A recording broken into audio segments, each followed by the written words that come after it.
And so I was hoping, Faith, you could share with us, some of the things that are happening practically within the ATO and share your story there a bit. Sure, thanks. I might talk about the ATO's framework. We certainly have a very targeted strategy towards gender equality with our diversity inclusion plan, which identifies gender equality as being a real social and economic imperative and important in terms of the sustainability of our organisation. So the other framework we have is in relation to the Gender Equality Action Plan, and that is our commitment as an organisation towards striving for gender equality within the ATO.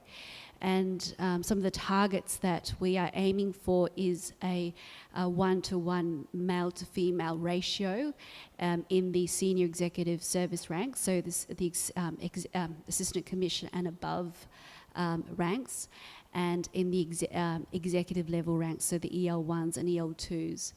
The other important target, and we've spoken about flexible work arrangements, is working towards more than 25% uptake of flexible work arrangements.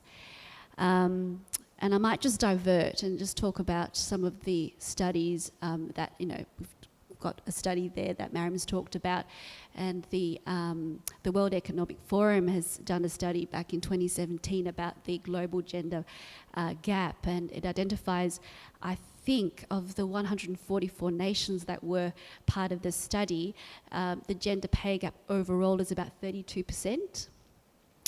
It has gone slightly backward from the previous year of about 31%. And the biggest gender pay gap is in relation to, the biggest gender gap is in relation to economic participation and political empowerment. So those were the two main issues. And they sort of projected a time frame of 100 years to achieve some level of parity in terms of the overall gap. And in terms of economic participation, they predicted 217 years to close that gap. So the good news in terms of the ATO and how we are progressing and implementing these types of strategies, which form part of our framework, is that we have, over the past 12 months, we have actually increased the number of women in the executive level ranks from 48% to 49.8%. So that's close to 50%. And in terms of the senior executive ranks, it's increased as well over the last 12 months from 40 to 43%. So we're certainly I think we must be doing something right in order to get those kind of results. So, and in terms of the gender pay gap, women are, the average salary of women compared to the men is about 93%, which is about a 6% gap. And this compares to 10 years ago, which was about 90%. Again, we've done well in that respect. And I think the Australian average, the national average, is about 15.3%. So 6% in the ATO and 15.3% is the national average. So I think we're doing well. Just very quickly, we spoke about the flexible work arrangements, and we did a study recently when we surveyed about 2,000 staff. So it was quite a good data sets.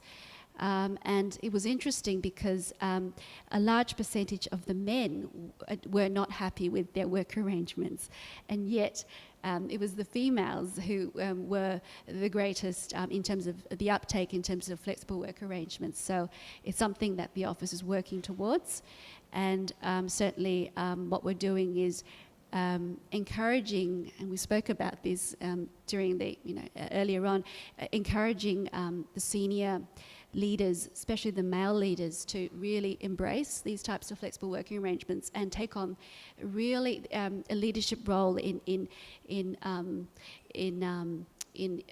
as almost like a roadmap for others to follow. I think it's important to have both, not just the females embracing these initiatives, but importantly the senior male leaders embracing these concepts and actually implementing them and using their examples as good news stories and as case studies for and to promote these types of arrangements. So.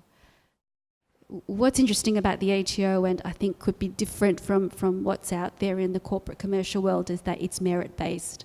So under legislation, how you would promote someone or fill a permanent position is through a merit-based process. So you can't use your connections or your networks in order to get a position, a permanent position in the ATO. And I think that's unique to the Australian Public Service, and I think because of that, I think the chances of conscious or unconscious discrimination is certainly mitigated to a great degree. And I might mention this in terms of our trial of actually blind recruitment, whereby on the application the name, gender, race are all removed from the application, and so it's a really purely merits-based process. It's interesting because the results have been mixed, because you will find that some people exercise some form of bias, whether it's conscious or unconscious, to discriminate favourably, if that makes sense. And so it sort of can work both ways. So we have been trialling that within the ATO, and we'll still wait to see the results. But certainly that's my story. And in terms of my progression in the ATO, I was a graduate, starting really from the bottom. I was in the legal area and doing the court filing, doing the photocopying. I remember that, bringing the coffee.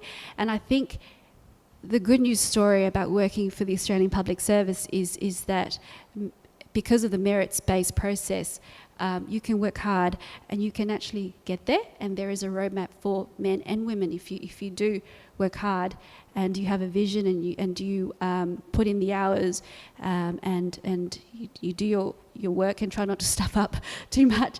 You can actually get there, and it's a real possibility for people like me who, in terms of my gender, in terms of my age, in terms of my race, not exactly the poster person for these types of roles, but I truly believe that you can actually achieve a lot if you have a plan in place and you envision that and you implement that.